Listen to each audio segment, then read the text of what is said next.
Ipunashima kalamitachteya, Guamokwa isogia imitachteya, Yachling isogi mijite. Gracias a todas y todos quienes nos acompañan aquí en el Colegio de Sonora. Por supuesto, de parte del Colegio de Sonora, del rector, el doctor José Luis Moreno Vázquez, darles la más cordial bienvenida a esta, la Casa de las Ciencias Sociales en el corazón del Estado. Es un gusto para nosotros el poder ser sede de esta actividad, de la presentación del libro más reciente del profesor Fernández Santillán, porque, digamos, no solamente, y ya nos lo irán diciendo quienes participen, no solamente se antoja pertinente en cuanto a sus conceptos, sino que además pues seguramente nos dará elementos, el libro nos da elementos para comprender al menos 3 palabras que se usan y de las cuales se abusan, pero que tienen una profundidad que se requiere, pues podamos entender en toda su magnitud. Agradecer entonces la presencia de todas ustedes, por supuesto también agradecer la presencia y destacarla del Tribunal Electoral en la persona del magistrado Vladimir Gómez. Muchas gracias por estar, que además ayer nos encontrábamos cuando íbamos a recoger aquí a nuestro invitado, también iba llegando el magistrado bueno, ya no voy a decir más datos, ¿verdad? Por aquí ando revelando información adicional. Entonces, pues en esta actividad me toca la suerte de ser el moderador. La presentación del libro va a estar a cargo de 3 colegas, y luego vamos a pedir la participación del autor del libro que nos acompaña desde la Ciudad de México. Destacar nada más antes que nada que justo en lo que estábamos platicando recientemente también podemos enmarcar esta actividad en el 40 aniversario de la primera traducción que se hace y que se publica pues de algunas de las ideas de Norberto Bobbio, que se acompañaron también con dos ensayos de Michelangelo Bovero en el 85, que es Origen y Fundamento del Poder Político, que fue una traducción del maestro Fernández Santillán hace 40 años. Entonces, sin más preámbulo, hechas ya pues los agradecimientos en forma, pues voy a pedir la participación de quienes nos acompañan en la mesa, y cada vez que les ceda el uso de la voz leeré algunas de los datos de la semblanza, que por ser una síntesis de su trayectoria pues siempre quedan importantes elementos al margen, pero toda ella y ellos, todos personas invitadas a esta actividad, pues con mucha más digamos trayectoria de la que aquí de manera injusta comentamos. La primera participación, si les parece bien, se la pediría a la doctora Ana Gabriela Rodríguez Pérez.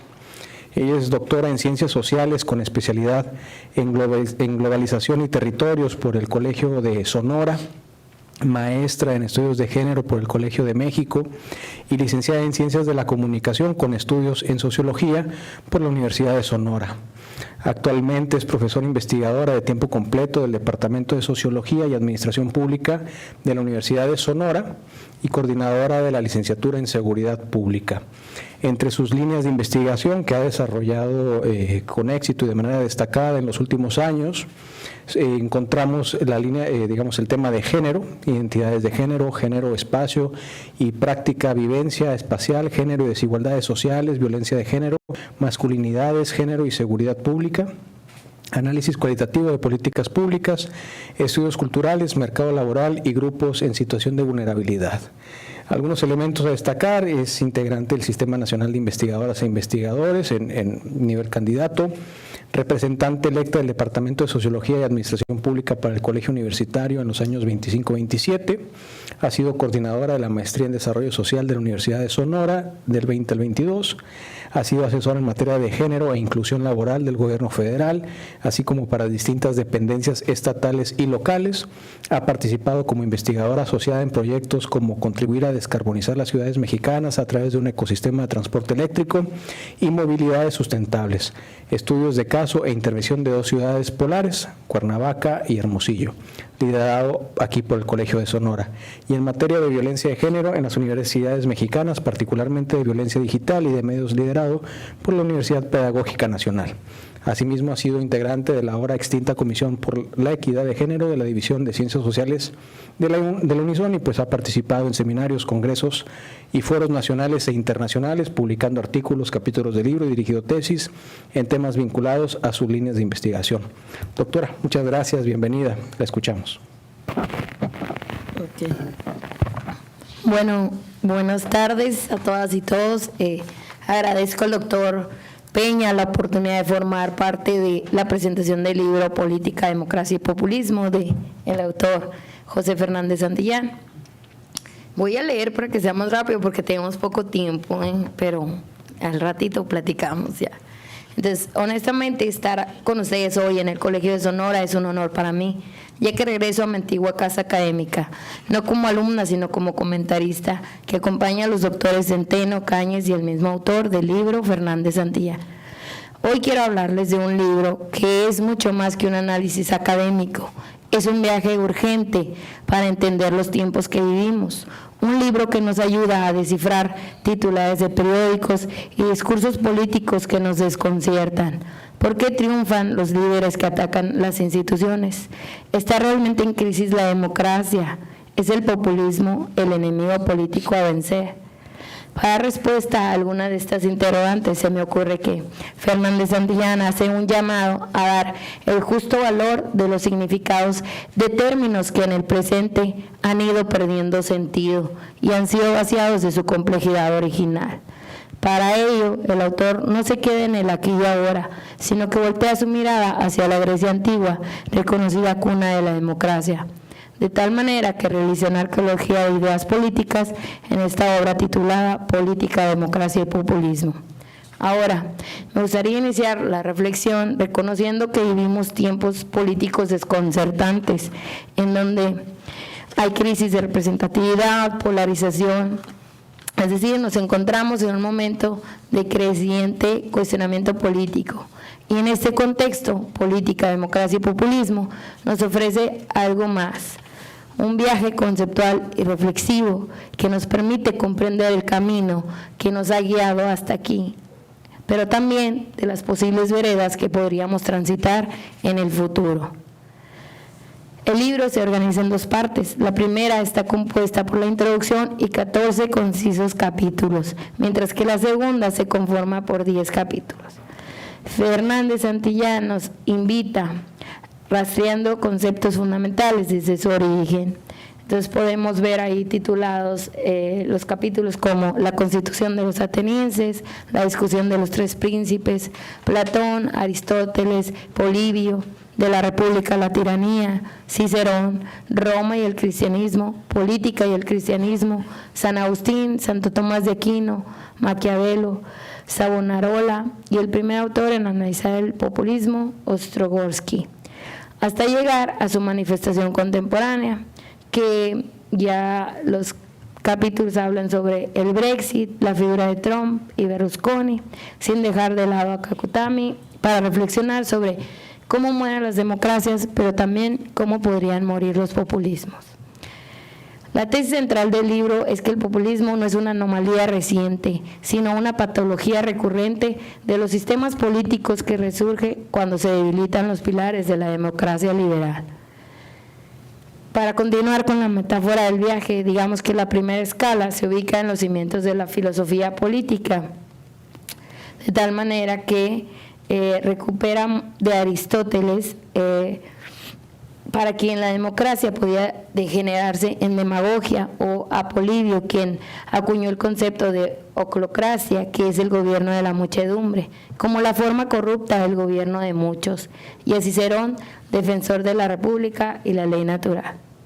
Estos pensadores establecieron una distinción crucial, la que existe entre el gobierno legítimo, orientado al bien común, y el gobierno ilegítimo, que busca el beneficio de unos cuantos o se basa en las pasiones de la multitud.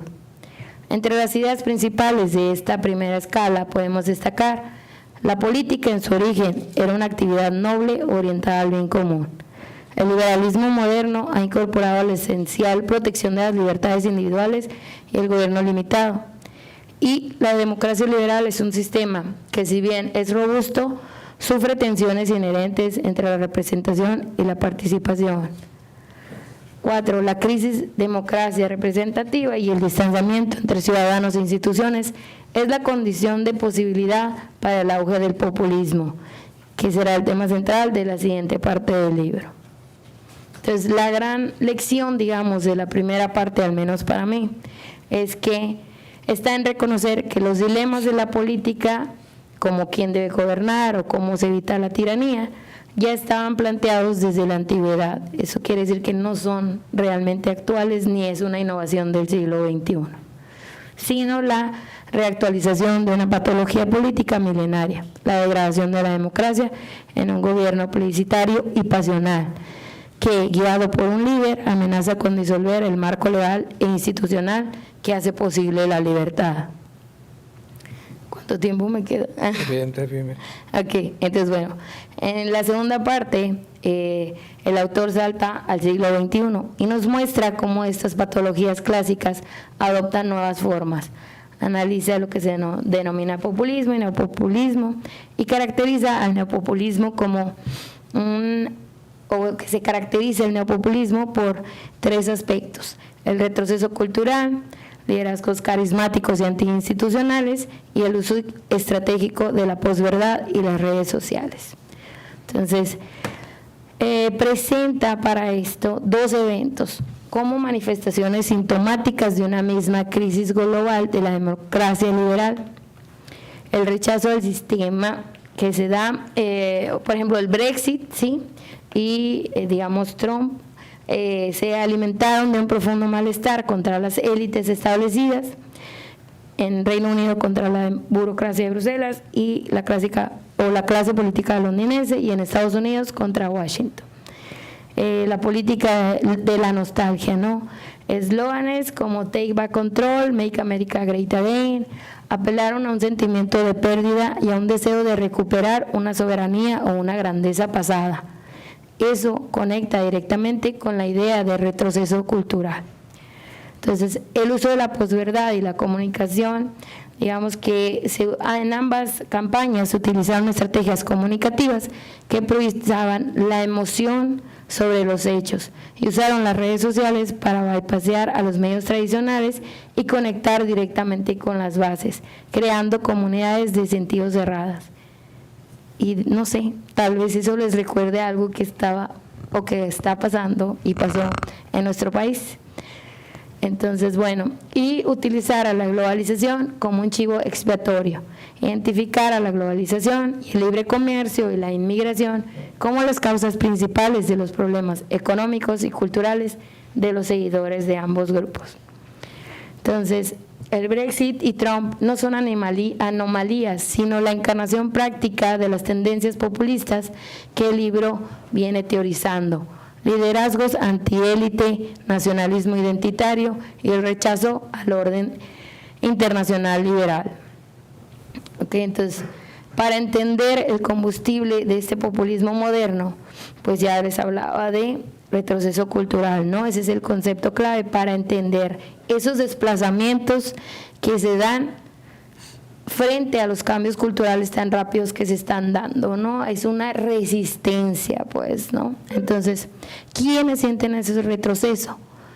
pues grupos que antes disfrutaban de una posición social y culturalmente dominante, hombres blancos, clases medias y bajas de zonas rurales o industriales, personas cuyos valores tradicionales, nación, familia, religión, se sienten desafiados por el multiculturalismo, el progresismo de género y el cosmopolitismo. Ok, entonces, bueno, los líderes populistas son expertos en capitalizar este malestar, y no nada más los políticos. Bueno, también tenemos ahí otros líderes de comunicación, y después se hacen estos como amaciatos, digamos, o estas uniones, ¿sí? Y que se va aprovechando. Y ahí a este proceso es donde se empieza a llamar como esta pérdida de la verdad, pues, ¿no? O la posverdad, ¿no? Entonces, bueno, hay crisis de identidad, no nada más económica, y se sigue sin entender completamente este retroceso cultural. Entonces, bueno, se hacen dos distinciones que son necesarias, ¿no?, sobre el populismo y los neopopulismos. Entonces, con populismos clásicos hace referencia a movimientos del siglo XX, a menudo en América Latina, como el peronismo o el varguismo, que se centraban en la redistribución económica y la movilización de los descamisados o las masas obreras contra una oligarquía. En cambio, los neopopulismos son fenómenos contemporáneos que tienen características nuevas. Se hace énfasis en lo identitario sobre lo económico. Sí, lo podemos ver, todas estas políticas, por ejemplo, que Trump está llevando a cabo en contra de la inmigración, incluso de el mismo turismo, ¿no? Por ejemplo, hacia México, el subir el costo de las visas, los permisos también, etcétera, etcétera, ¿no? Entonces, ¿por qué? Porque hay una defensa de la identidad nacional o cultural frente a las amenazas externas, ¿no? Uso de tecnologías digitales y pues el contexto global. Y bueno, algo también quiero rescatar del siguiente capítulo, que se titula Una pareja extraña, es que esta pareja extraña se conforma por un binomio entre el pueblo bueno o virtuoso en contra de pues los líderes o los gobernantes, ya me tengo que apurar, que son la élite corrupta, pues no. Entonces esa es la pareja extraña y esa es la pareja, y en esta, digamos, como rivalidad, el amigo enemigo, quién es, y en esta pérdida de realmente qué juego se está jugando, es como se va generando el caldo de cultivo para estos neopopulismos, ¿no? Ay, Dios mío. Entonces, bueno, entonces esta pareja extraña muestra que el populismo es sobre todo un estilo de hacer política y una lógica de movilización que puede llenarse con distintos contenidos ideológicos. Esto explica por qué un votante de izquierda y uno de derecha pueden sentirse igualmente atraídos por estilos de liderazgo similares, aunque sus objetivos finales sean radicalmente opuestos. Bueno, y ya digamos que para los últimos capítulos del libro, uno que se titula En término problemático, y luego la Italia y Silvio Berlusconi y Michiko Kutami, lo que podemos ir viendo ahí es que, digamos que falta una definición única y universalmente aceptada de lo que es el populismo y sobre todo los neopopulismos, ¿no? Y bueno, hay una reflexión ahí para ir llegando como a un consenso o una idea más clara de lo que debería ser entendido por esos términos, ¿no?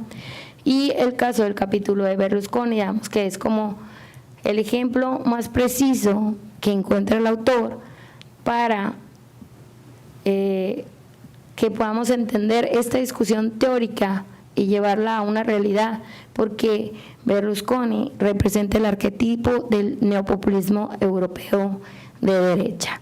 Es un empresario que se vende o se viste como un hombre del pueblo, pero en realidad sí es como se vende como si fuera un outsider del sistema, pero no lo es, ¿no? Entonces, bueno, se construye una imagen como hombre del pueblo, ¿sí?, que venía a salvar a Italia a los políticos profesionales ineficaces y de la izquierda comunista.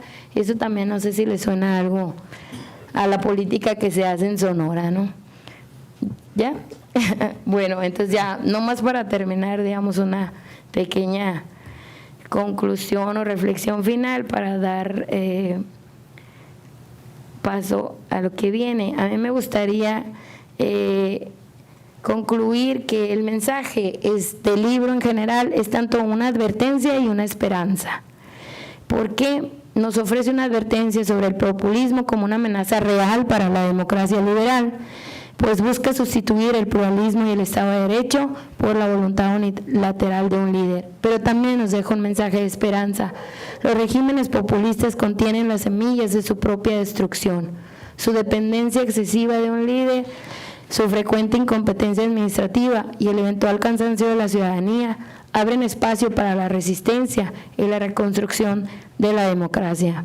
La enseñanza de este libro es que la defensa de la democracia no depende de un líder redentor, sino de una ciudadanía informada, con instituciones sólidas y de una cultura política del diálogo y del pluralismo. Muchas gracias. Gracias. Muchas gracias, doctora. Si bien la finalidad de esta actividad, por supuesto, es la divulgación de las ideas y no per se la venta de los libros, es momento de señalar que tenemos algunos libros disponibles, que además se pueden comprar en línea. Es editado por el Colegio de Jalisco, pero gracias al Colegio de Jalisco y el convenio que se tiene con ellos, digamos, el precio a la venta normal es de 550 y ahorita está a 350, y además pues es con la oportunidad de conocer al autor. Pero no es la finalidad, sino la parte de las ideas, ¿no? Cedo el uso de la voz al doctor Antonio Cañas Cota, no sin antes mencionar algunos elementos de su semblanza. Él es doctor en política pública por la Escuela de Gobierno del Tecnológico de Monterrey, es maestro en Administración y Políticas Públicas por el Centro de Investigación y Docencias Económicas y licenciado en Administración Pública por la Universidad de Sonora. Realizó una estancia de investigación de 1 año en la Universidad Erasmus Rotterdam en los Países Bajos. Tiene experiencia profesional, además de la académica, en la administración pública, municipal, federal, con énfasis también en la evaluación de los programas estatales. Además coordina un seminario de gestión integral del agua y actualmente es investigador por México, adscrito aquí al Colegio de Sonora, además de ser miembro del Sistema Nacional de Investigadoras e Investigadores. Doctor Cañas, te escuchamos. Muy bien, muchas gracias. Primero, Víctor, por la invitación, al autor, doctor Fernández Santillán, por estar aquí en tierras tan lejanas del centro del país. Muchas gracias, y a todos los que asisten en vivo, tanto físicamente como virtualmente. Muy bien, pues yo les, mi compañera les hizo un relato muy bueno, muy pormenorizado de la estructura del libro y de las principales ideas. Yo voy a tomar ciertas ideas que me parecieron interesantes en el libro. Hay muchas, ¿no? Y no las pude agotar, entonces seleccioné pocas. Primeramente, es un libro de historia y actualidad. Disfruté mucho la lectura porque son tantas historias que hay en el libro, desde la Grecia antigua, los romanos, y vas viendo cómo estas han pasado miles de años, pero sin embargo nos seguimos pareciendo tanto en algunas cosas que a veces hacía pausas para reflexionar. O sea, eso me gustó del libro. O sea, no te lo llevas de corrido, sino lees algo y dices, espérate, deja darle vueltas a esta idea que está muy sabrosa, digamos, ¿no? Entonces disfruté mucho. Está llena de detalles históricos, es lo que me gustó. Aprendes detalles importantes y amplías la cultura general, ¿no? A veces hablamos de los romanos, de los griegos, pero oye, esto, como 2 hermanos se pelearon por esto, o sea, eso le da riqueza al análisis del populismo, ¿no? Me llamó la atención Solón, y aquí se vale que me corrija ahí, autor, doctor Fernández, si me equivoco, ¿no? Pero Solón, allá en la Grecia antigua, dependían de él porque era como una persona sabia, ¿no? Que al final resolvía los problemas comunitarios. Y él mismo dijo, oye, pues ¿cómo van a depender de mí? Entonces se autodesterró, se fue un día y les dijo, oye, pero ¿qué vamos a hacer sin ti? No, pues les voy a dejar unas leyes para que las apliquen, las sigan mientras regreso. O sea, Solón lo hizo, dijo, no es posible que dependan de mí, si me muero, ¿qué van a hacer? Entonces les voy a dejar reglas. Entonces esas reglas, ahí te das cuenta cómo el populismo es que si Solón se quedaba con toda la potestad de ser el líder del pueblo, pero dijo, no, tiene que haber reglas por si cuando me vaya, ¿no? También ahí me llamó la atención los sorteos en Atenas. Representantes de tribus autónomas se sorteaban para ir hacia lo común de la política en común, discutir asuntos, y eran sorteados porque las personas que la tribu proponía eran igualmente autónomas y representaban a esas tribus. Y me llamó la atención que el sorteo en ese caso funciona muy bien porque las tribus iban a defender lo propio, o sea, había autonomía en las tribus, y que me quedé pensando, bueno, o sea, a lo mejor el sorteo cuando no hay autonomía no tiene la misma potencia, ¿no? Es algo que mío, no del autor, es algo que yo pensé, ¿no? También me llama mucho la atención una historia de Clístenes que dice del ostracismo. Una persona que, por ejemplo, cuando había en estas comunidades que nos juntábamos así como nosotros a debatir asuntos en común, cuando una persona hablaba de más o quería formar una facción con miras a dañar la unidad de nosotros, era condenada a dejar la ciudad. O sea, llegaba de repente un guardia después de algo que yo me pusiera aquí de grillero y decir, no, debemos de quitar el sistema y empezar a mis intereses ponerlos a costa de la discordia, ¿no? De decir, ¿sabes qué? Voy a dividir aquí a cambio de ganar yo. Entonces llegaba, allá en la antigua Grecia, llegaban los guardias en la noche a tu casa y te daban una ostra. Y decías, me tengo que ir. Me pasé de grillero. O sea, entonces me pareció muy interesante también, y creo que hoy nos falta esa unidad en el país de decir, oye, vamos viendo por resolver nuestros problemas comunes y no nomás enfrentarnos directamente a pelearnos y a rasgarnos las vestiduras, ¿no? Es mi opinión. Plutarco cortó sus convivencias sociales cuando estuvo en el poder. Otra historia que me llama la atención, estuvo en el poder, le dieron una representación pública comunitaria y Plutarco dijo, yo voy a lo mío y vengo. Cortó relaciones sociales. O sea, decían, oye, ¿por qué no vienes a jugar dominó? Digo, no sé si existía el dominó, ¿no? Pero ¿por qué ya no vienes a las cervecitas, ni la cerveza o el café, ¿no? Decían, no, porque ahora yo tengo una responsabilidad pública y no quiero, pues, caer en conflicto de interés, que mis amigos, oye, compadre, o sea, dice, yo estoy con lo público y me voy a mantener ahí. O sea, dijo, discúlpenme amigos, pero los voy a dejar un rato, ¿no? Se me hace muy interesante también.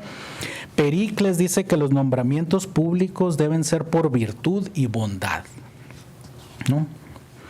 Los 3 persas es otra historia muy interesante en el libro. Murió un persa y los 3 hijos que tenía se pelearon entre ellos porque decían, ¿qué hacemos? Hay que seguir como mi papá de que sea el autoritario, el monarca aquí, ¿no? Y uno, Otanes, decía, no, cualquier monarca, lo hemos visto nosotros, termina enfermándose de poder y generalmente se va con mucho odio en contra de los mejores ciudadanos y se rodea de los peores. Y los hermanos le decían, sí, pero la multitud, tú sabes que es inepta. ¿Cómo va a gobernar esa multitud ignorante e inepta? Entonces ahí, o sea, cómo las ideas políticas hasta entre hermanos se van forjando, ¿no? O sea, como Cicerón también en la República decía, la República es la cosa común. Si ahorita buscamos en la inteligencia artificial o preguntamos, yo como profe aquí, a ver, alumna, ¿qué es la República, no? Generalmente las definiciones salen, no, pues que el presidente de Estado sea electo popularmente, ¿no? El jefe de Estado, el jefe de gobierno. Pero Cicerón dice, la República es la cosa común, lo que nos une a todos en comunidad. la concordia, el espacio público, y esto me llamó mucho la atención porque es lo que observo ahora, que en México nos falta mucho de república en el sentido de la cosa común. En los fraccionamientos yo me fijo mucho que no hay este entendimiento de los estacionamientos públicos. A veces son, pues si yo vivo enfrente para tener mi cochera limpia, o sea, despejada, pues me voy y me estaciono al público. No es de nadie. Oye, ese tipo de cositas que le vamos ganando a lo público y en una república, y los griegos lo tenían muy claro, que decían la cosa común se respeta porque es la base de nuestra convivencia pacífica, y es como la política debe ser, ¿no? Y ahora es como tal vez la misma grado de sobrevivencia de nosotros. Dices, oye, pues la cosa común, gánala porque si no te lo va a ganar otro. Y si no te lo gana el otro, de todos modos no pasa nada. O sea, todo eso que se va desvirtuando la cosa pública y la república en México, creo que deberíamos de empezar ahí, y es con los ciudadanos, que tenemos que respetar lo público, y me incluyo, no vengo a dar clases de moral aquí. Trato de ser consciente de respetar lo público. Muy bien, Maquiavelo. Viene un baldazo de agua fría de repente con Maquiavelo, porque Maquiavelo es el padre de la ciencia política moderna, y dice: el poder es rudo y cruel, ¿no? O sea, después de los griegos y toda la cosa común, el poder es rudo y cruel.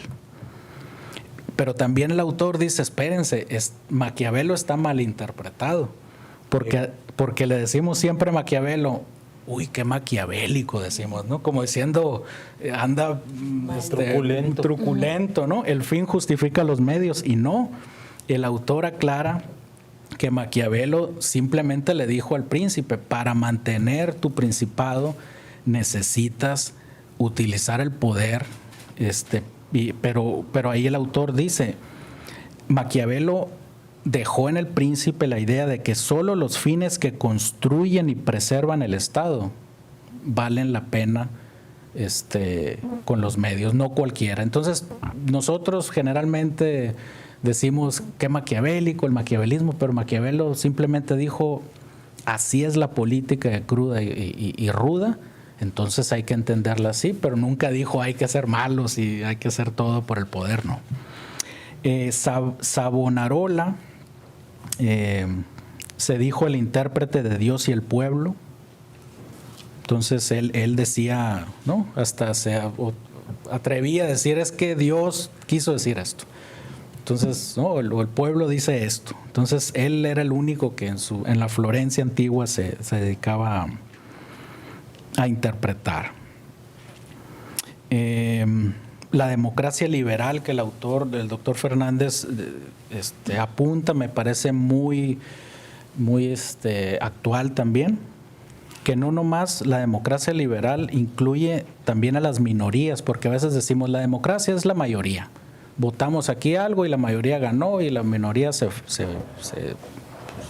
¿cómo lo digo? Se friega, pues lo quería, porque estaba buscando un sinónimo, pues se fregó. Entonces, la democracia liberal no, dices, gana la mayoría, pero trata de arropar a la minoría, porque dice, tal vez yo en algún momento esté ahí y no quiero que me aplasten, ¿no? Se me hace muy interesante.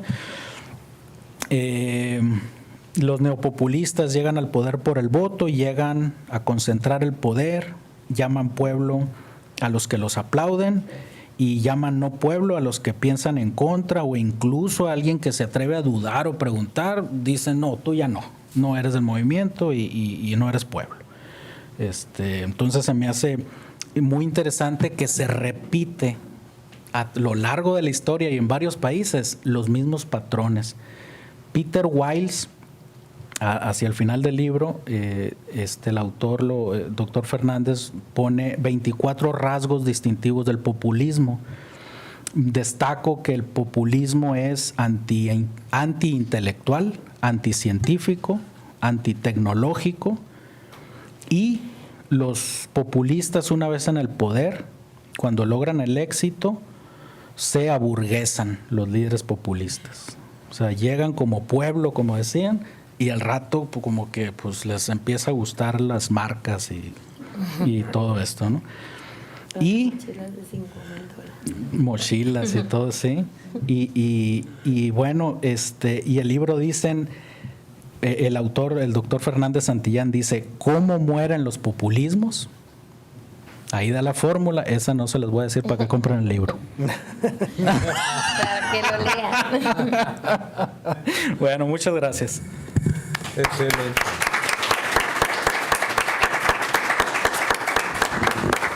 Muchas gracias. Una segunda visión, una segunda lectura de la obra que hoy presentamos del profesor Fernández Santillán.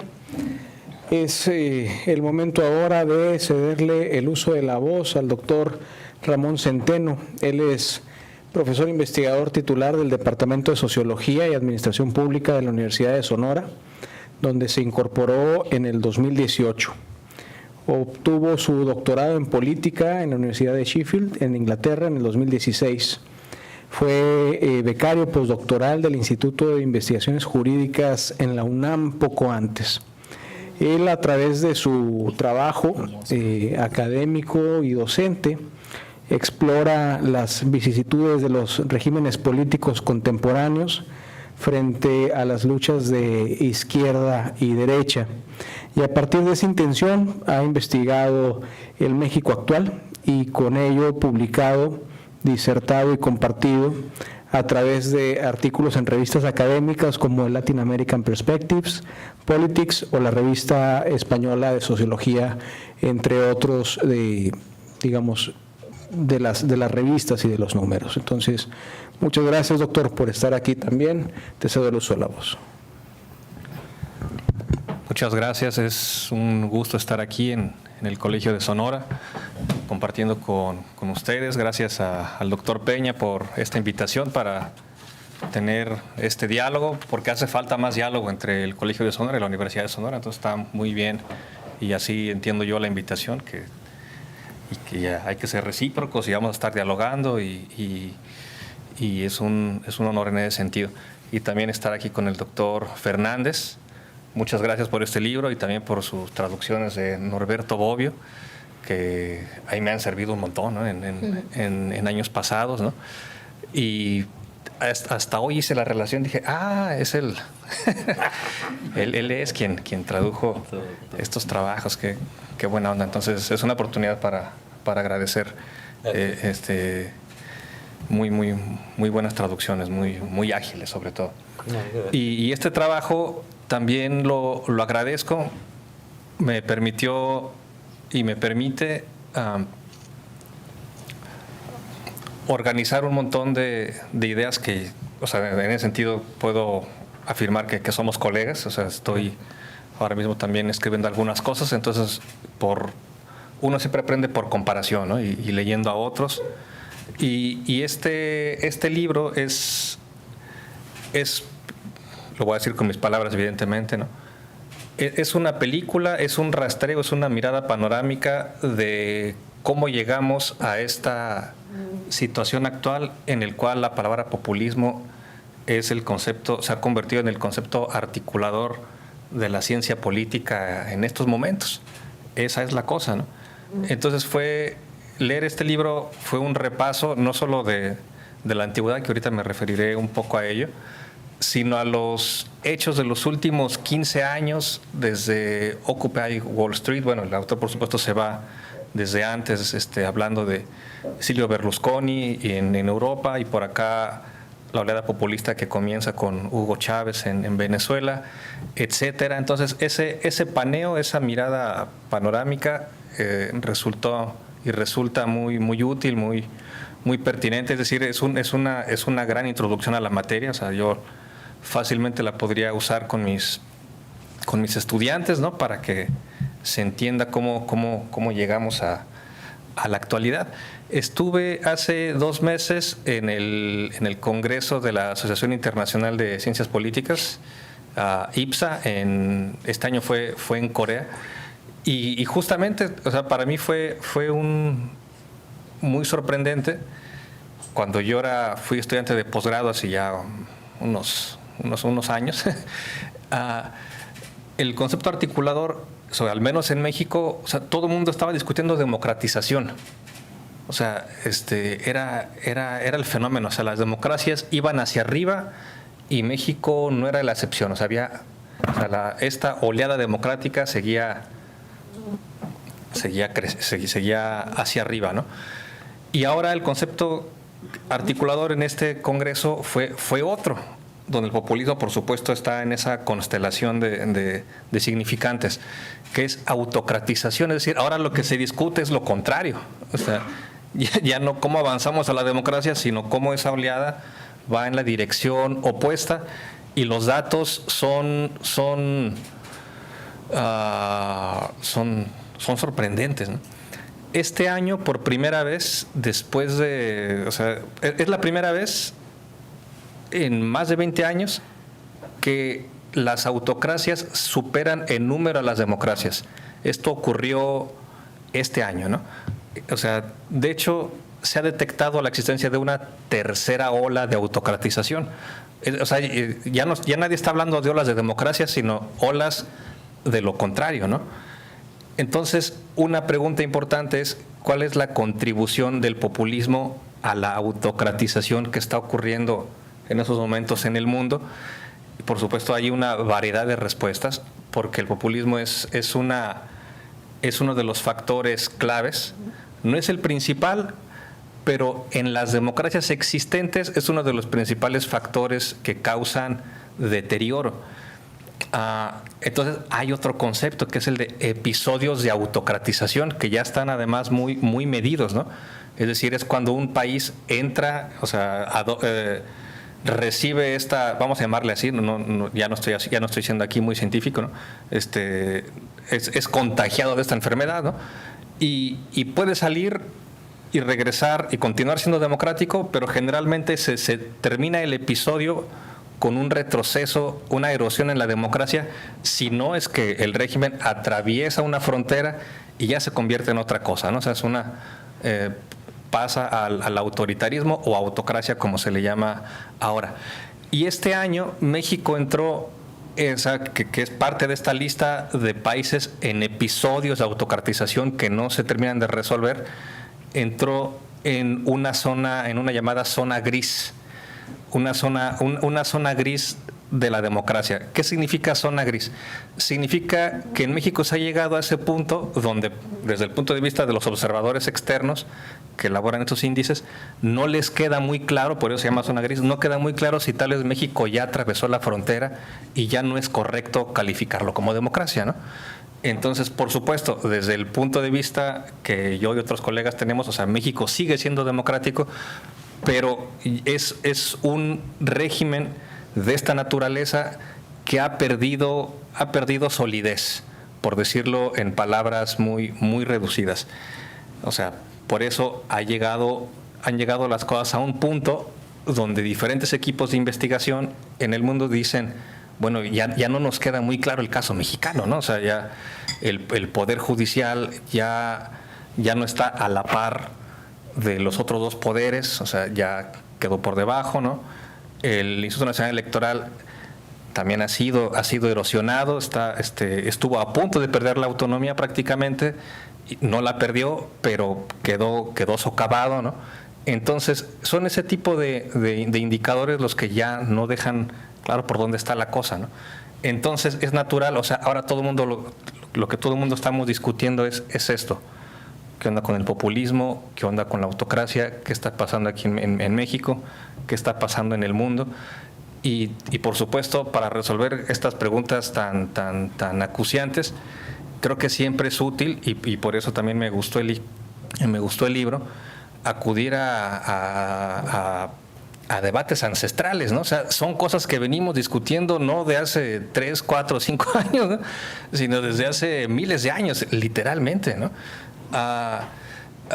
Hace unos años, por ciertos accidentes del destino, tenía el libro de la política de Aristóteles en una parte de la casa, de modo que todos los días avanzaba 1 o 2 párrafos y al cabo de 8 meses pues lo terminé de leer.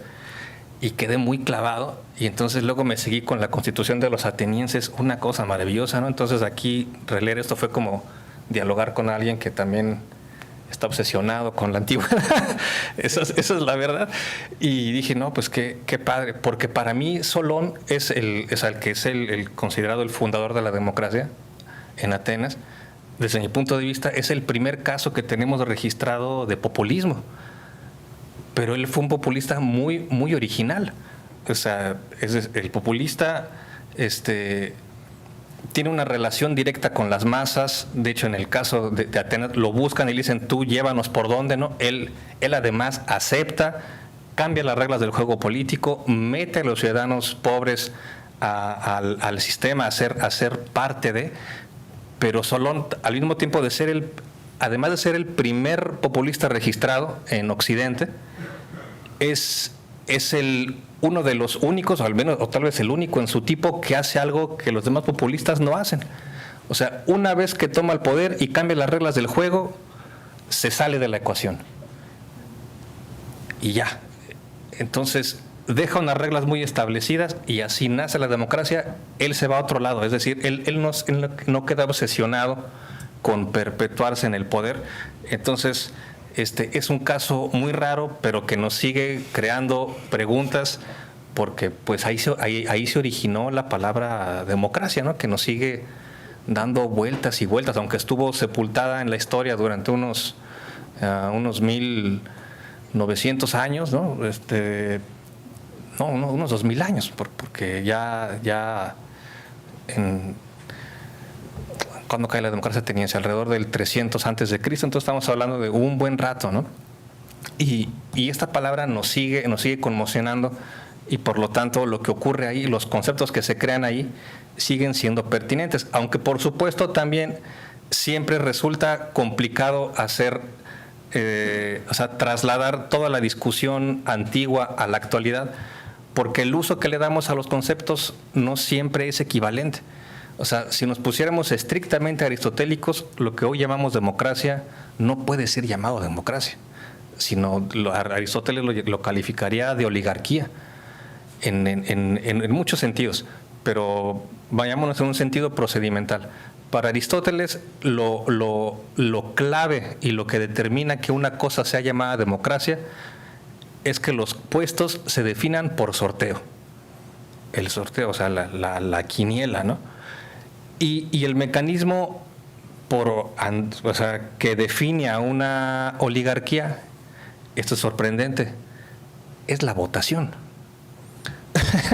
Porque justo cuando hay mecanismos de votación, es más probable que los ciudadanos ricos puedan ganar, porque tienen más recursos para poder dominar en una competencia electoral. Entonces, no todos los conceptos son completamente trasladables, pero por supuesto es muy claro uno de ellos. O sea, ¿qué parte de los ciudadanos es la que gobierna o de la polis? Uno, pocos o muchos. Y esa distinción, que es completamente griega y que también puede ser muy fácilmente contemporánea, sigue siendo la clave. Entonces, el fenómeno populista que tiene esa dosis democrática al querer representar al todo, una vez que llega al poder, el poder deja de estar concentrado en ese todo y pasa a una sola persona. Eso es o es el deseo que quede en manos de una persona, ¿no? Y eso es lo que los griegos llamaban tiranía. Y efectivamente, los paralelismos entre tiranía y populismo son sorprendentes, ¿no? Y por supuesto, siempre hay una distancia entre lo que el líder populista desea y lo que logra conseguir, que esa es una de las grandes discusiones que también aquí el doctor plantea. Esa es la principal tesis de Kurt Weiland, ¿no? En el sentido de que sí, el populismo existe, pero tampoco se espanten todos, no se trata de que tengan pesadillas, porque no todos los populistas tienen éxito, y las democracias, aunque se están reduciendo en peso, hay mucha resiliencia, y entonces al rato tal vez venga una revancha.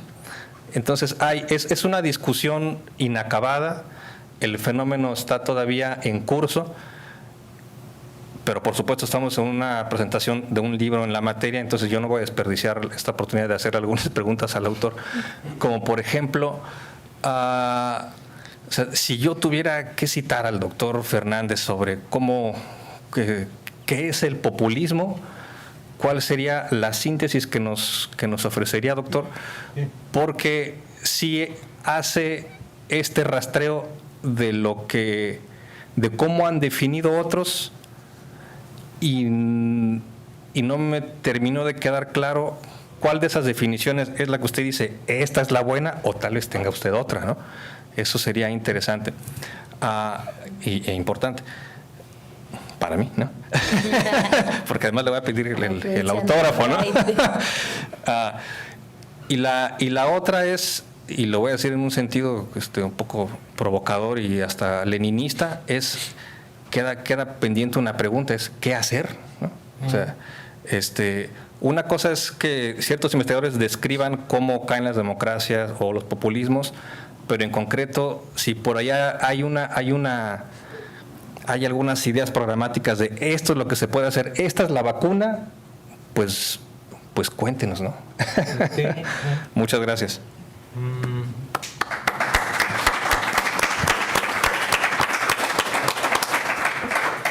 Muy bien, muy bien.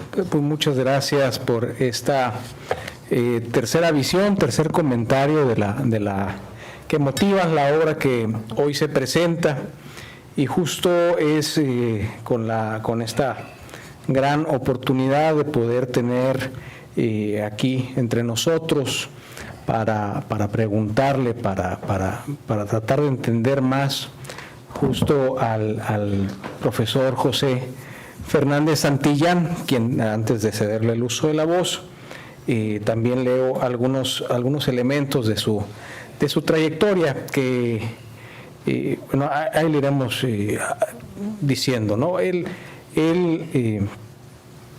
ha sido profesor visitante de la Universidad de Harvard, ha sido profesor visitante de la Universidad de Georgetown, ha sido Fulbright Scholar in Residence de la Universidad de Baltimore, profesor visitante de la Universidad de Klagenfurt en Austria. Es discípulo y traductor del filósofo italiano Norberto Bobbio, de quien ha traducido 7 libros e innumerables artículos especializados y de difusión, decíamos al principio de esta actividad, que además recién, digamos, nos dábamos cuenta que estamos en este 2025 en el 40 aniversario de la publicación de esa traducción de Origen y Fundamento del Poder Político. Y aquí me detengo un poquito de la lectura de la semblanza, porque, como decía el doctor Ramón, luego uno da por hecho que las ideas, la forma en la que comprendemos y los marcos a través de los cuales leemos la realidad, pues como que han existido. Y no es así. Quizás ahora, a la vuelta del tiempo, no lo entendemos, pero para que este marco que se construye a través de una serie de reflexiones y de ideas de un italiano llegue al español y que ya lo tengamos nosotros como un marco, yo diría, obligatorio, ¿no? Y que no podamos ahorita entender como entendemos la ciencia política y el derecho, si no es a través o en compañía de las ideas de Norberto Bobbio, pues todo eso no sería si no es por el trabajo de un hombre como el profesor, que su vida, 40 años nada más de uno de sus traducciones, que si no es por el trabajo de esa vida, no tendríamos nosotros las herramientas para comprender el mundo como lo entendemos, ¿no? Y que fortuna, no solamente estamos hablando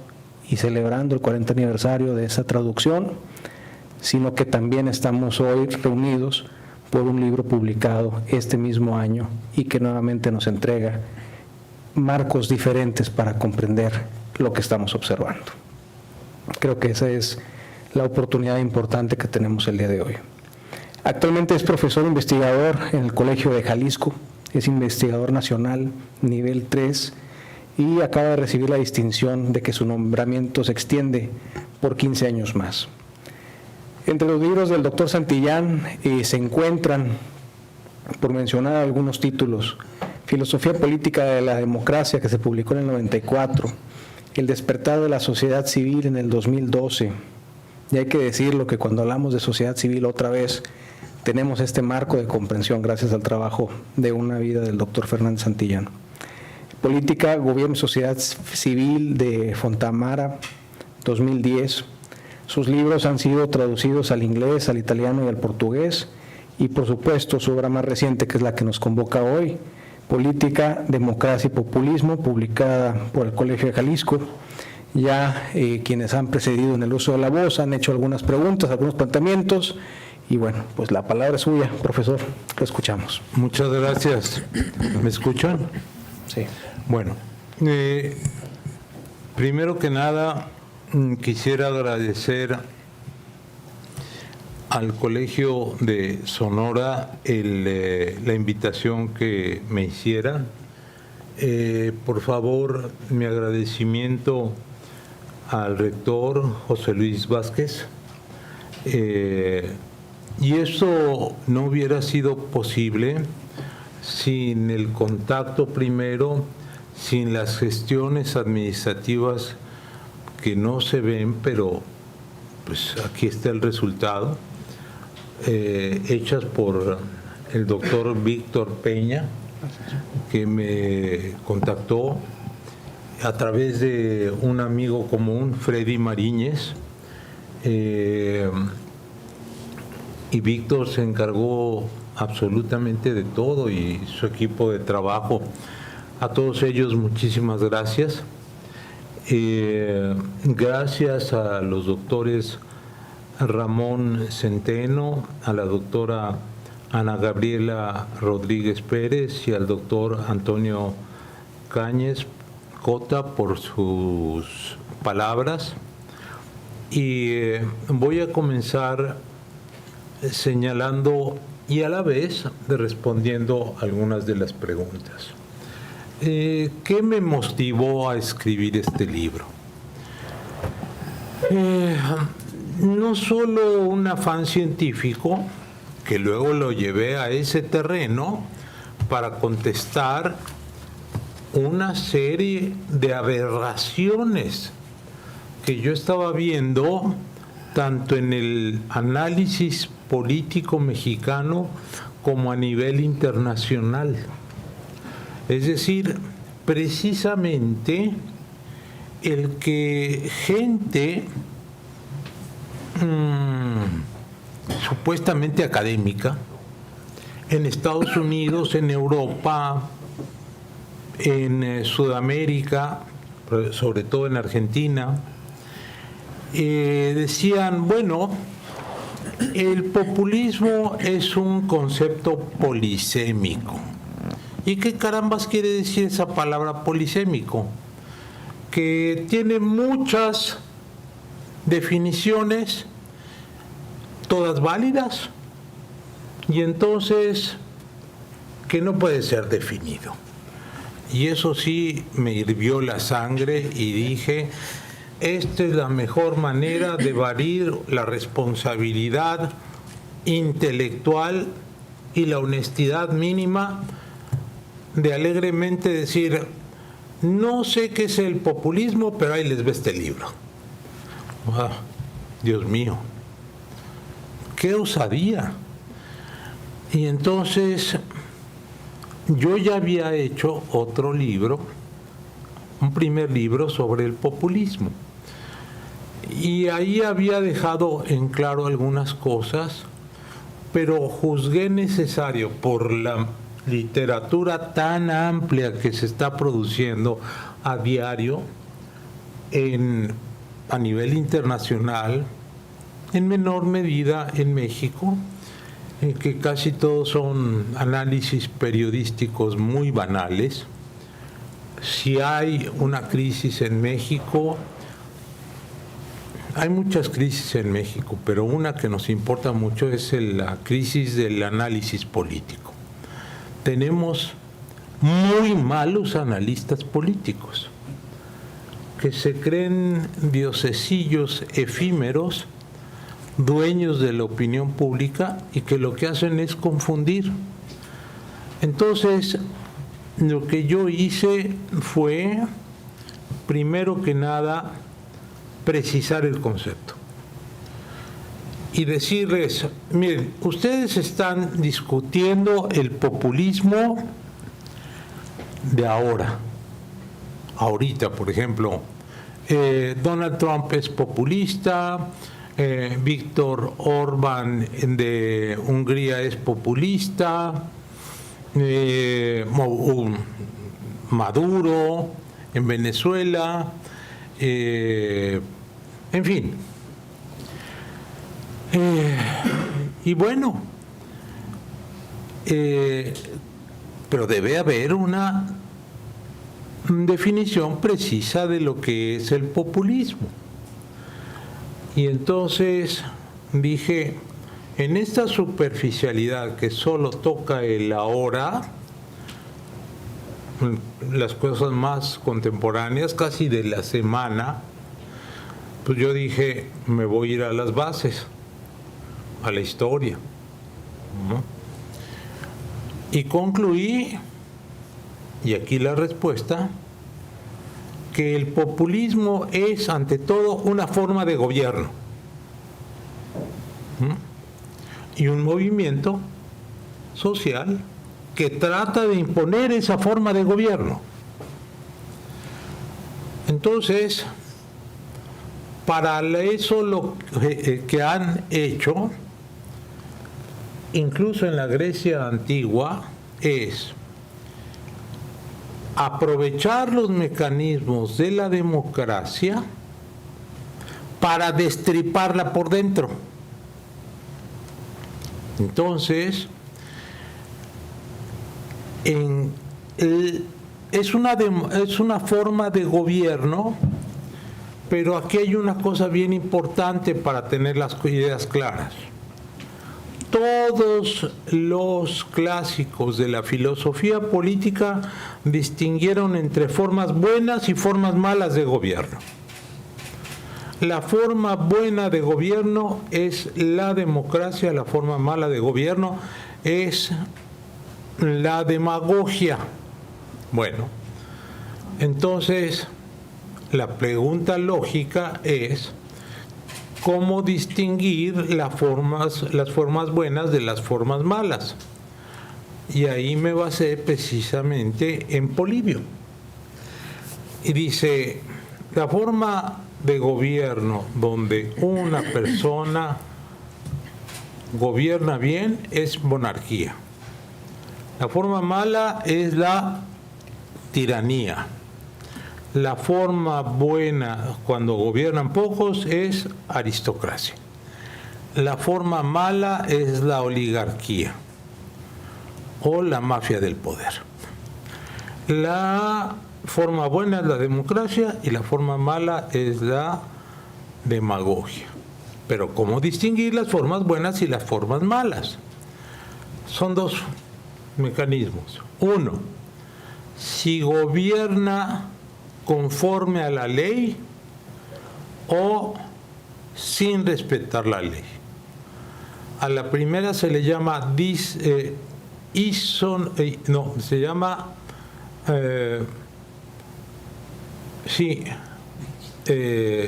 disnomía y isonomía, y a la segunda disnomía. Bueno, entonces esa es una. La otra es que eunomía, perdón. La primera, cuando están bien arreglados con la ley, es eunomía, que eu quiere decir bueno, Eugenia viene de eso, de buena mujer. Entonces, eupátrida quiere decir el buen patriota, eunomía y disnomía. Entonces, y la otra es si gobierna para el bien de todos o para el bien de una parte. Entonces, ahí está el punto, porque creemos que la democracia es el gobierno de la mayoría, ya lo decían aquí. Pero no es cierto, eso es una gran falsedad. La democracia no es el gobierno de la mayoría. Si no es el gobierno de la mayoría que respeta y toma en cuenta a la minoría. Por eso un autor como Hans Kelsen decía: el compromiso forma parte fundamental de la democracia, porque entonces se puede dialogar entre mayoría y minoría. Es el puente. ¿Ah? Y entonces el resultado es que la democracia es el gobierno de todos, mayoría y minoría incluidas. Por ahí oí a un diputado de Morena decir: es que la democracia es el gobierno de la mayoría en el que la minoría participa. ¿Qué es eso? ¿Sí? ¿Participa para qué? Pues así fue el PRI. El PRI siempre mayoritaba y había los primeros diputados del partido fueron por ahí del 60 y tantos, una cosa así. Y después fueron creciendo. Y el proceso de democratización consistió en ir haciendo equilibrada la competencia electoral. Eso es una cosa bien importante, que sea equitativa la competencia. De otra manera, por más que haga una de las partes, la otra tiene el aparato del Estado, los medios de comunicación y los programas sociales para mover el resultado. Esa es una competencia inequitativa. Bueno, esa es una cuestión que era necesario decir. Una autora tan destacada como Nadia Urbinati, en su libro Meet the People, de la Universidad de Princeton, que estudió con Norberto Bobbio, pero no es alumna de Norberto Bobbio, ahí sí estallé y dijo: esto no puede ser. Dijo: el populismo, hay democracias populistas. Digo, eso es un oxímoron, o sea, es una contradicción en los términos. No puede haber democracias populistas, eso es absurdo, es como decir agua seca, ¿no? No puede haber.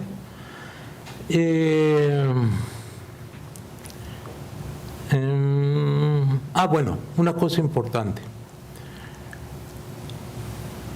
Los demócratas construyen instituciones y leyes. Eso fue lo que se hizo en México. Se construyeron instituciones bajo un régimen autoritario, pero después Reyes Heroles, con gran visión de estadista, dijo: ha llegado la hora de cambiar. ¿Por qué? Porque López Portillo compitió por la presidencia de la República, pero fue el único, no tuvo contrincante. Entonces hay crisis de legitimidad aquí e inmediatamente López Portillo, cuando llegó al poder, dijo: hay que hacer dos reformas. La reforma administrativa, encabezada por Alejandro Carrillo Castro, y la reforma política, encabezada por Jesús Reyes Heroles, y abrió el sistema. Y aquellos que estaban tocando la puerta desde hace tiempo, finalmente se les abrió. Y entonces entraron muchos partidos de izquierda: el Partido Comunista, el Partido Mexicano de los Trabajadores, el Partido Revolucionario de los Trabajadores y un partido de derecha, el Partido Demócrata Mexicano. Porque Reyes Heroles trató de dividir a la derecha. Eso también es política. Bueno. Y ahí comenzó el largo camino hacia la democratización en México, que, como dice Santiago Krill, se hizo a través de pactos parciales, en que nos fuimos uniendo las diversas fuerzas políticas y alcanzando la representatividad. Una cosa importante para la democracia es este salto del que hablaba Ramón Centeno. Es decir, bueno, la democracia antigua fue una democracia directa. Pero, ¿quién fue el que ideó la relación entre la democracia y la representación? Porque, como dijo Ramón, la representación era aristocrática y la democracia se practicaba directamente o a través del sorteo. Se llama James Harrington. En la época de Hobbes, o sea, el siglo XVII,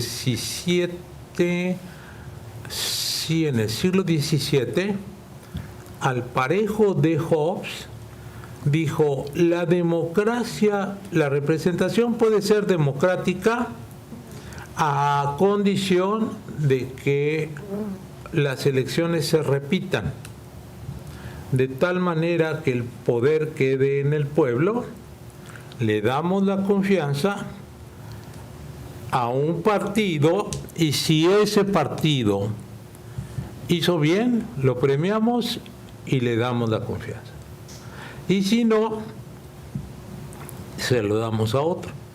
Condición que haya dos competidores y que compitan en igualdad de condiciones. Así nació la democracia representativa en Inglaterra. Porque representación y democracia no son lo mismo. Cuidado con eso. El Papa León XVI es el representante de Dios en la tierra. ¿Y eso que tiene de democrático?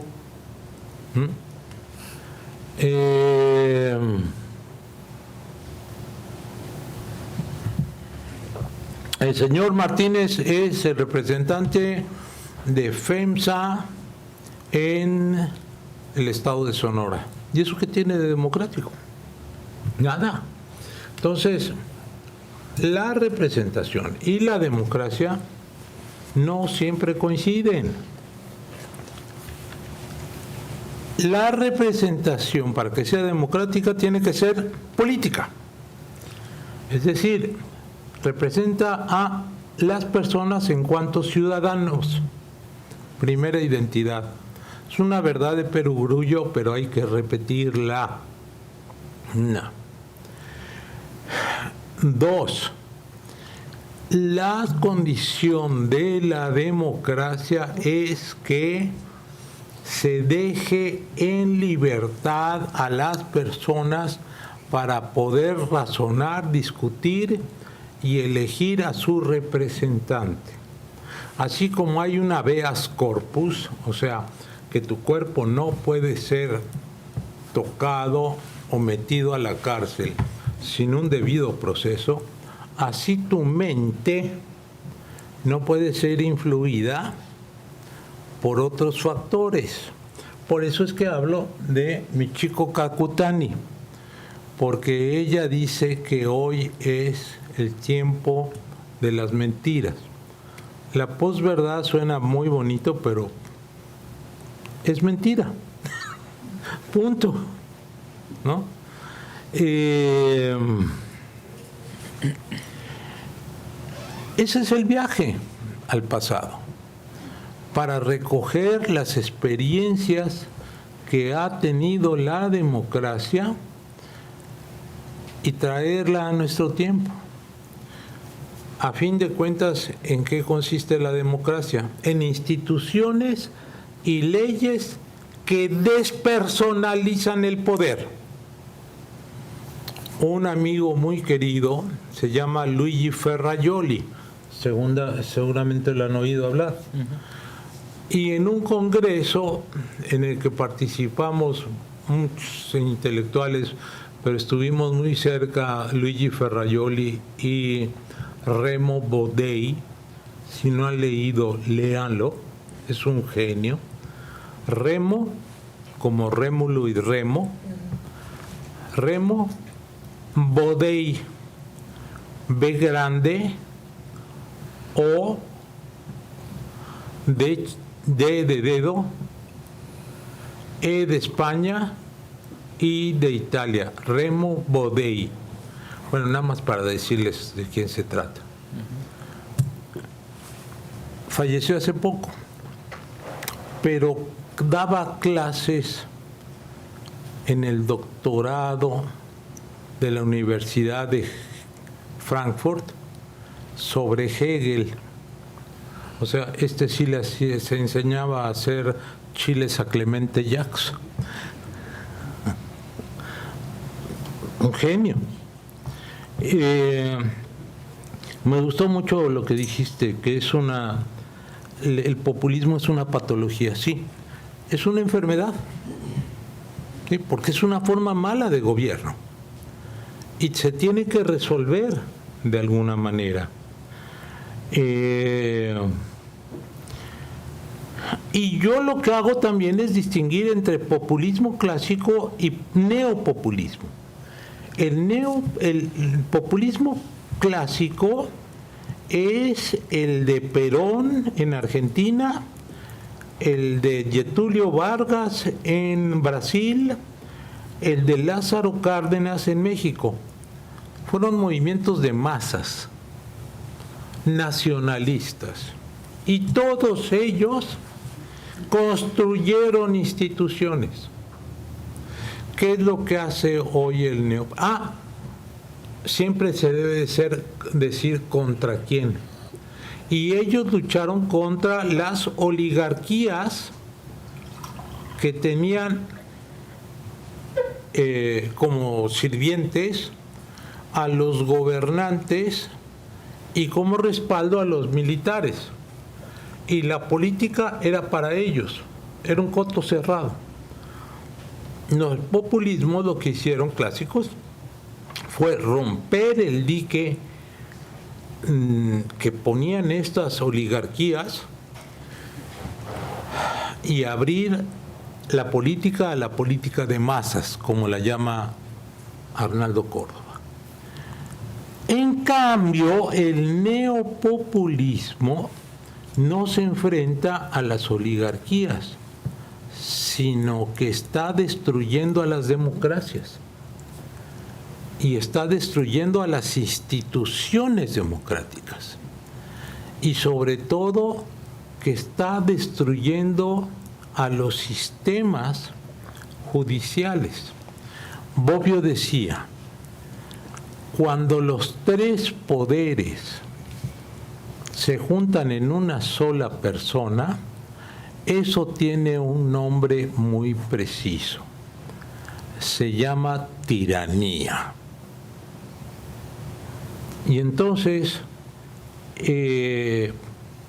no es que estemos en una sola zona gris, sino es que en México ya estamos retrocediendo, pero claramente.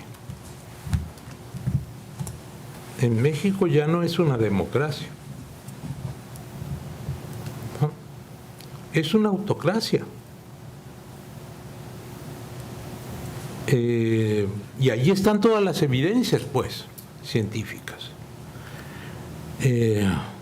Podría decir mucho más, pero hasta... bueno, dice, ¿qué es el populismo? Pues respondería jocosamente como Groucho Marx. Tengo unos principios y si no le gusta, tengo otros para usted. Bueno, eso sería todo. ¿Qué hacer? Por último. En Nepal es un país en donde hay turismo espiritual. los Himalayas, parte de los Himalayas, pero el Everest está en Nepal. Entonces todos meditan. Pero en las redes sociales salió que los hijos de los jerarcas del Partido Comunista viajaban a Tokio, a Portugal, a Capri, vestían ropa de marca como Gucci, como usaban relojes Cartier, y entonces se levantaron, ¿no? Ya la cosa estaba caliente. Dejaron de meditar, dijeron, espérame tantito, voy a protestar. Y lo que hizo el muy tonto de el tirano de Nepal fue cortarle las líneas o las redes sociales.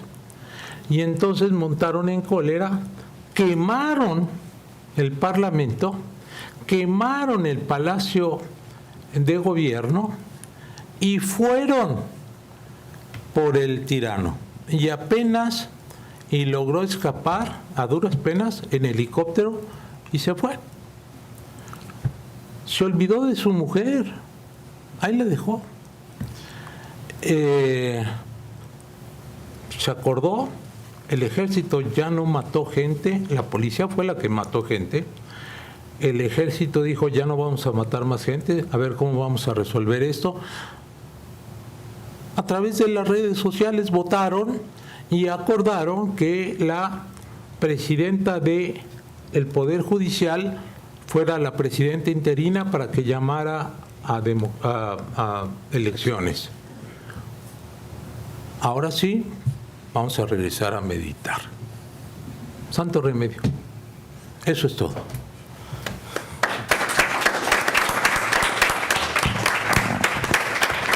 Muchas gracias.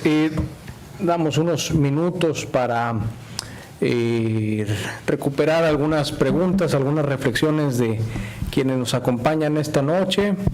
Acá adelante ya levantaron la mano. Por favor, acá con el magistrado.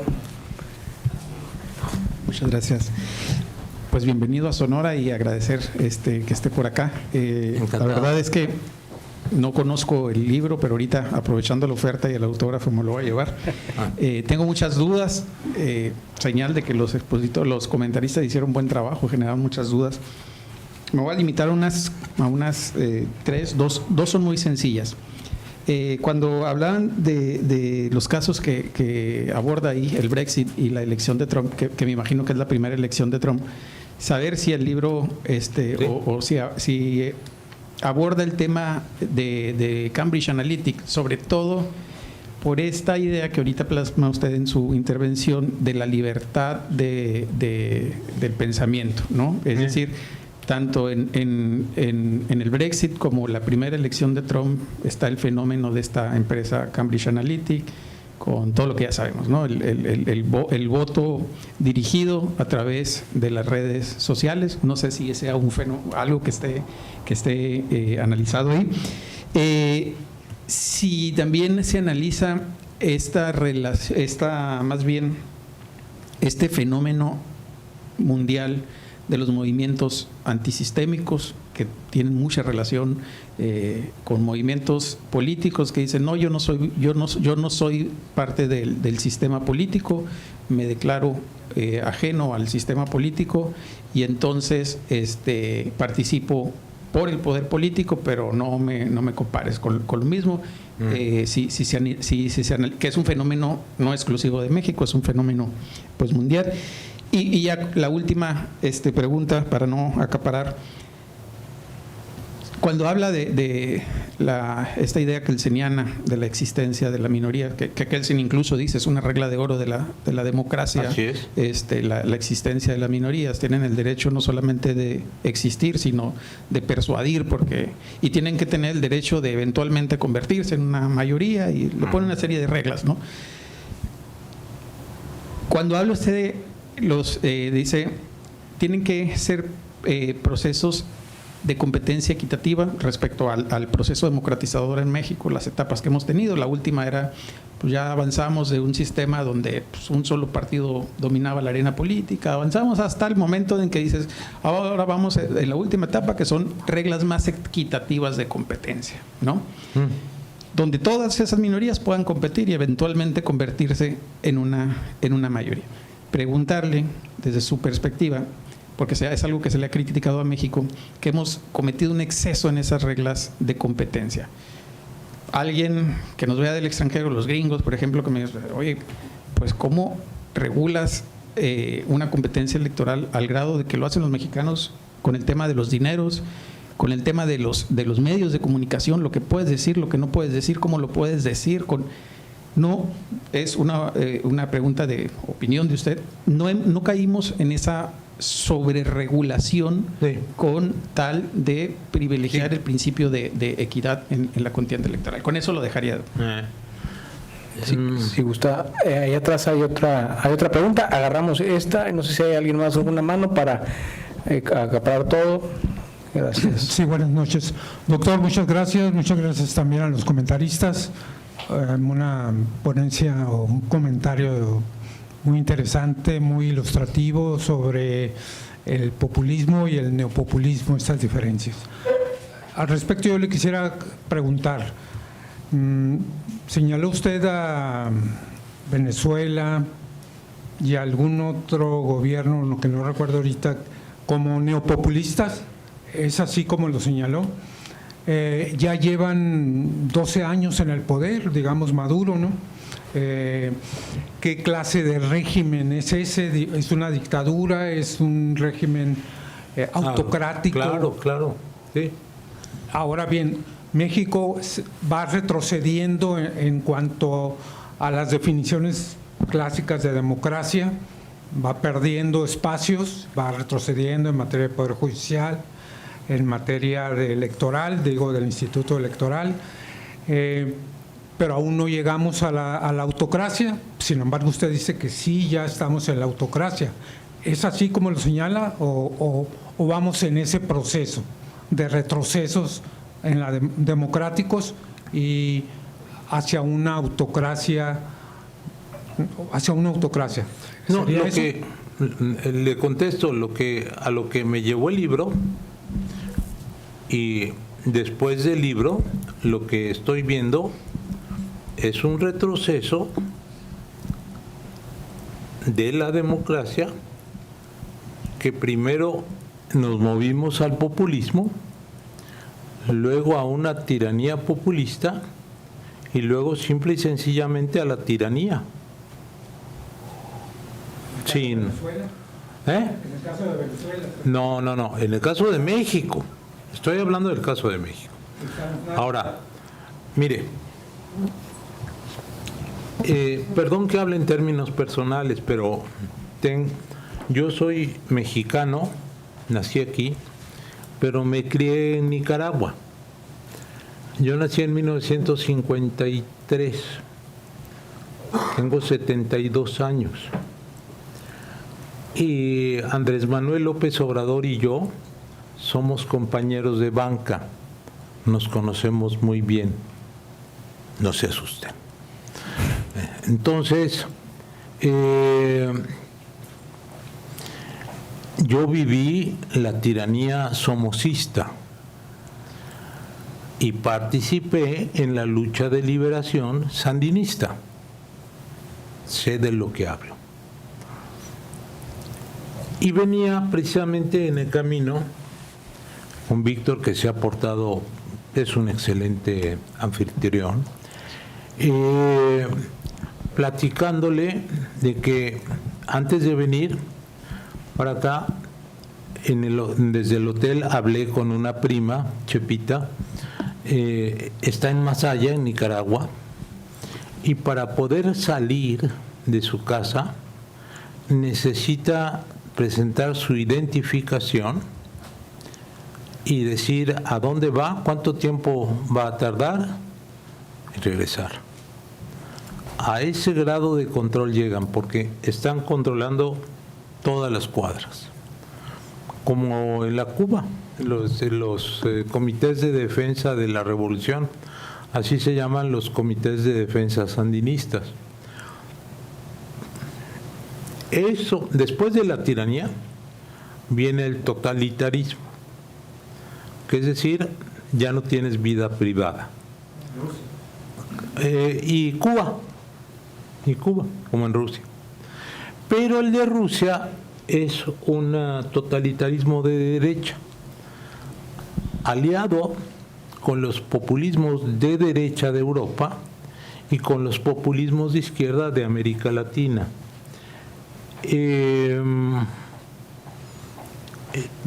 Eso sería la contestación. O sea, ¿en qué estamos en México? En eso. Pero preguntó algo antes. ¿O ya quedó contestada su pregunta? Parcialmente en esto. Yo quisiera que fuera un poco más. El micrófono, por favor. Digamos, en cuanto al señalamiento que hace en México, ¿en qué nivel lo pone usted? ¿Como una autocracia, una dictadura? ¿Cuál es el nivel que, pues, también para prender los focos rojos, ¿no? Claro. Mire, en términos de Kelsen, esto correspondería a una autocracia. Le voy a explicar. Hay democracia, aristocracia, monarquía. Y dice Kelsen, las formas de gobierno han estado mal diseñadas, porque si hay democracia, las leyes se hacen de abajo y se quedan abajo, no van de abajo hacia arriba, porque pues arriba ¿quién está? El pueblo, nada más. En cambio, la autocracia es de abajo, de arriba hacia abajo. Kelsen tiene un concepto muy claro para definir a la democracia, que viene de Rousseau. Contrato social, último párrafo del capítulo 8, libro primero. Dice, ¿qué es la libertad? La libertad es obedecer a las leyes que nosotros mismos nos hemos dado. Eso se llama autonomía. Obedecer a las leyes que yo mismo me he creado. Por eso está la Universidad de Sonora. ¿Es autónoma? Sí. Sí, bueno, pues ellos se dan en el ámbito de su competencia las leyes que el mismo sistema interno se da. La UNAM es autónoma. El Tecnológico de Monterrey no es autónomo y no va a poner Tecnológico Instituto de Estudios Superiores Heterónomo de Monterrey, porque es lo contrario de autonomía. Heteronomía es obedecer las leyes que otro hace, pero eso no es timbre de orgullo, ¿entiende? Entonces, la democracia tiene como signo de distinción el obedecer a las leyes que nosotros nos hemos dado a través directamente nosotros o de nuestros representantes. Ese es el sentido de la democracia, ¿no? Ahora, aquí se ha hablado de representación, porque las leyes deben ser generales y abstractas. Y lo que hoy se está haciendo en México es hacer leyes no para el bien general, sino de una facción.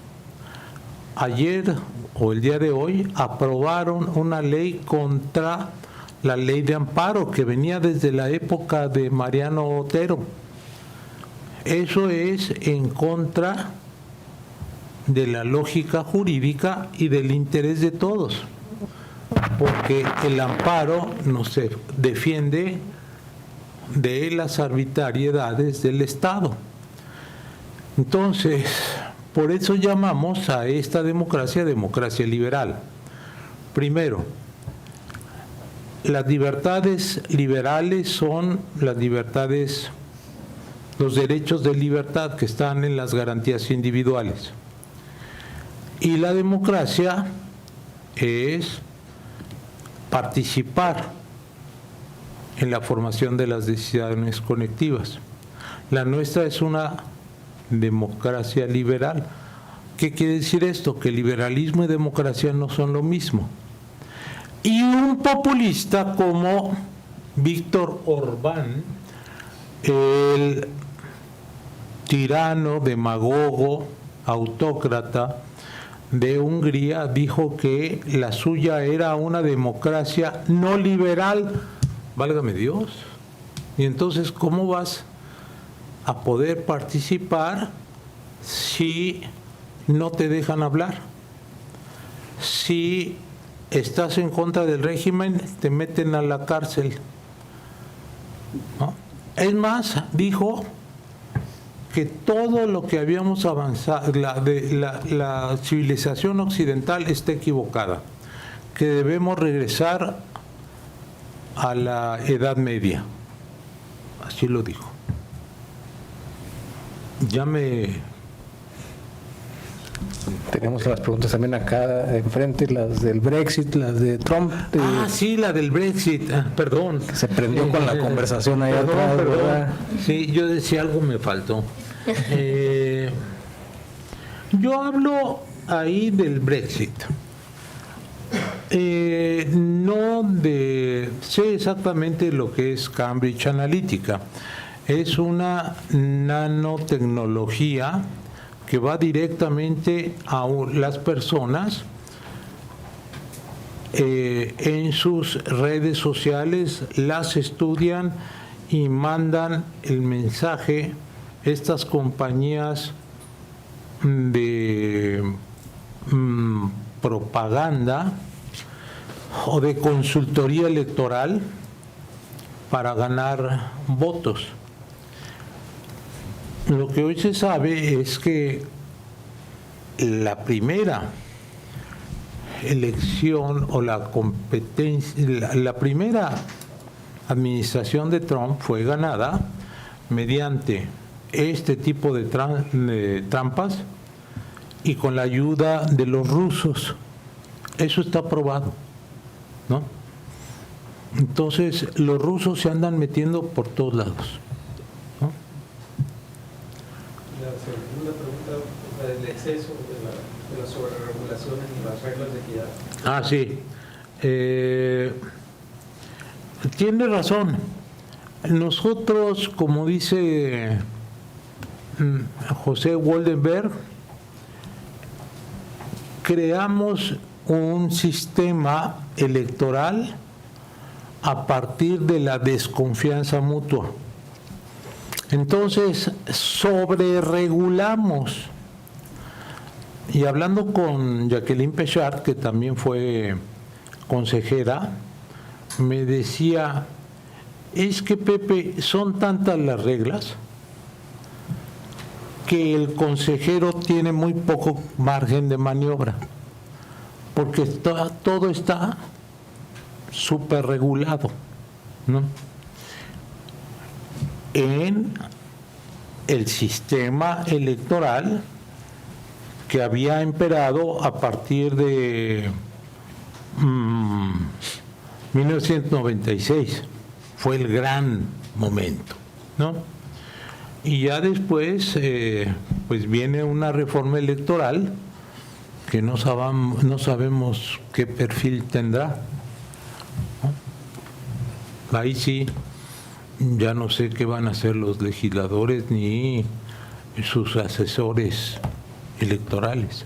Esperemos que no desaparezcan los tribunales. Esperamos que no desaparezcan los tribunales. Sí, igual yo. Muy bien. Aquí hay una pregunta. Bueno, la última para que no nos extendamos mucho y lo dejamos para la conversación después del cierre formal, pero la última pregunta, gracias. Muchas gracias. Yo tengo una pregunta, doctor Santillán.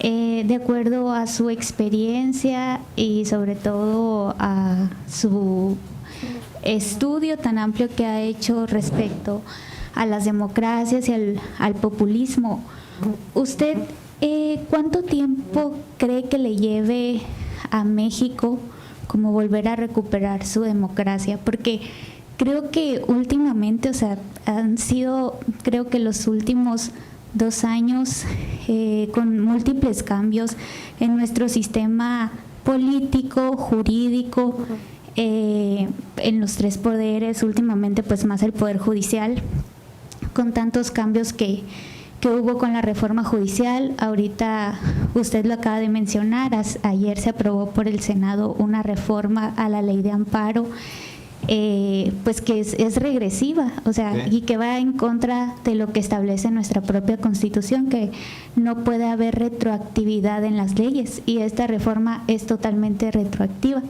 Tan es así que en uno de los transitorios pues dice que todos los asuntos que se estén tramitando tendrán que ser como lo establece ese decreto, ¿no? Esa ley. Entonces, por ejemplo, ahorita una frase que se me quedó mucho de la doctora Ana Gabriela es que el populismo siembra las semillas de su propia destrucción. A México, ¿usted cuánto tiempo le lleve recobrar como la democracia o pues eso que habíamos logrado, esas instituciones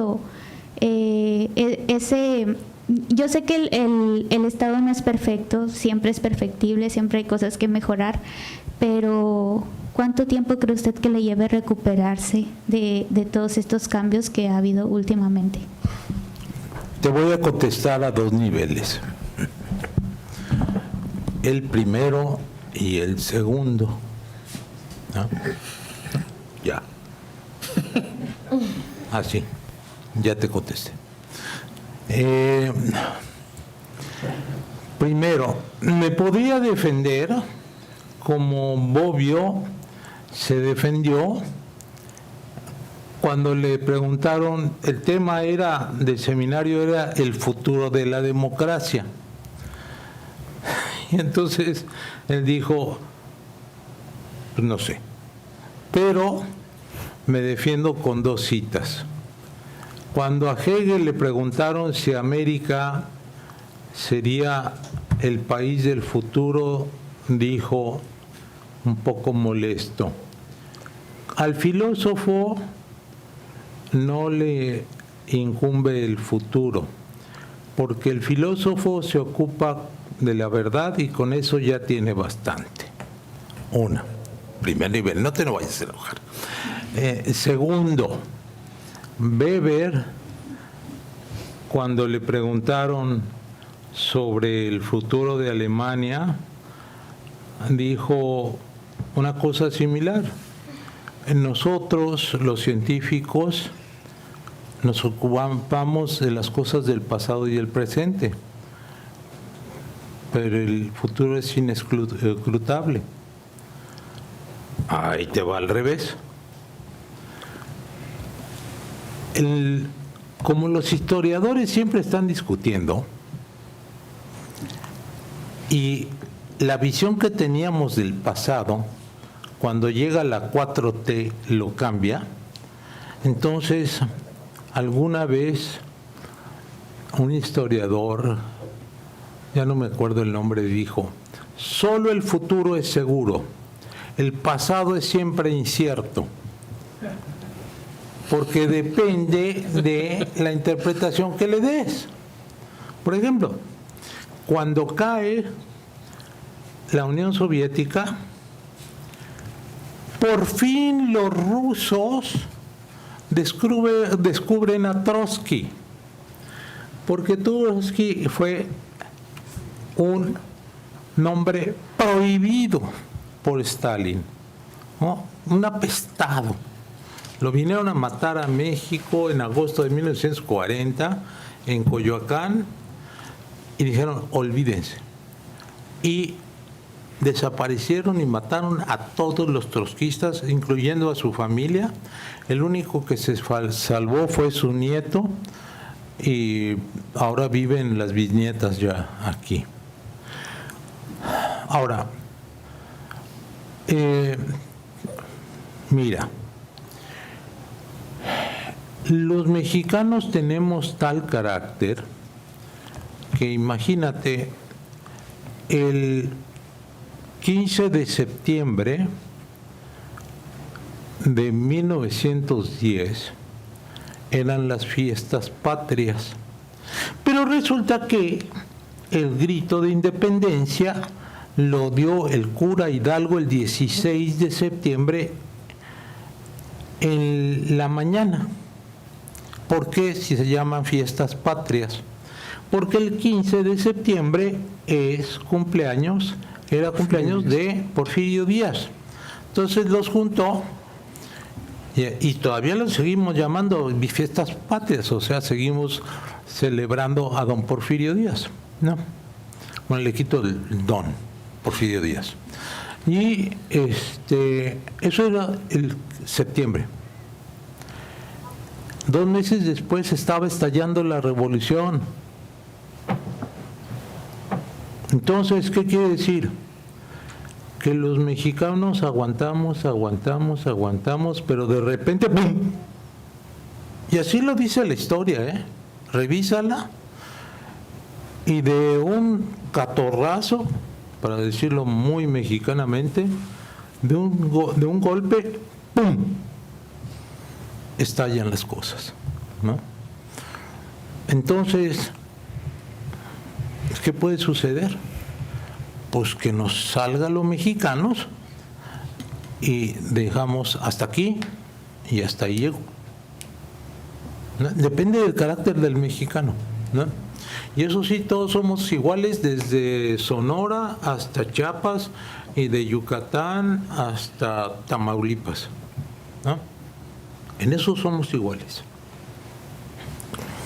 Muchas gracias. Pues agradecerles a todas y a todos la presencia, la asistencia, por supuesto, a quienes acompañaron la presentación de este libro, a la doctora Ana Gabriela, a Ramón, a Antonio, y les vamos a dar unas constancias por su participación, y a todas y todos, por supuesto, destacar la presencia del autor. Ahí tenemos los libros por si gustan pasar, y que la conversación, quien así lo desee, se mantenga todavía en este espacio por algún tiempo más, pero para cerrar, digamos, formalmente la presentación. A todas y todos, gracias y muy buenas noches también aquí a la mesa. Gracias. Gracias a ti, Víctor. Muchas gracias.